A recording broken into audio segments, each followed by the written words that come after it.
বাবা বদরহাটি, একটু এদিকে এসো তো বাবা। কি হয়েছে বাবা? তোমার মা বললো তুমি নাকি পড়াশোনার ধার দিয়েও যাইতেছো না, কেন বাবা? আমি তো প্রত্যেক শুক্রবারে পড়তে বই। সপ্তাহে একদিন, তা আবার শুক্রবার। একদিন পড়লেই হলো, প্রত্যেকদিন পড়তে গো। হ্যাঁ, আমি প্রতিদিনই পড়ুম, কিন্তু তার আগে আমার একটা আবদার আছে আব্বা। কি আবদার কও? ওই আছে না। ওই আবার কেডা? হ্যাঁ, ওই পোকা লাগবো তোর। ইস, আরে না বাবা, ওই পোকা না তো, ওই যে।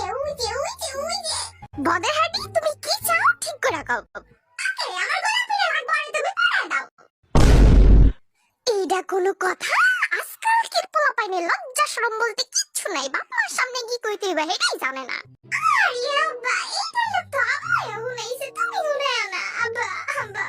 চুপ থাকো, আর একটা কথা বলবা না তুমি। বাবা, আমি ফার্স্ট হবো যদি তুমি গোলাপিটা পাঠায় দাও। সত্যি বলতেছো? এক্সামে ফার্স্ট হবা?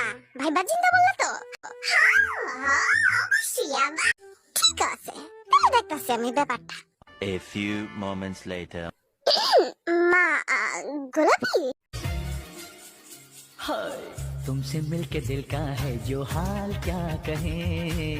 ও বাবা, আব্বা।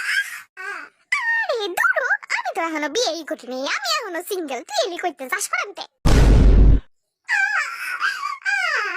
আব্বা, আমার গোলাপি লাগবো না।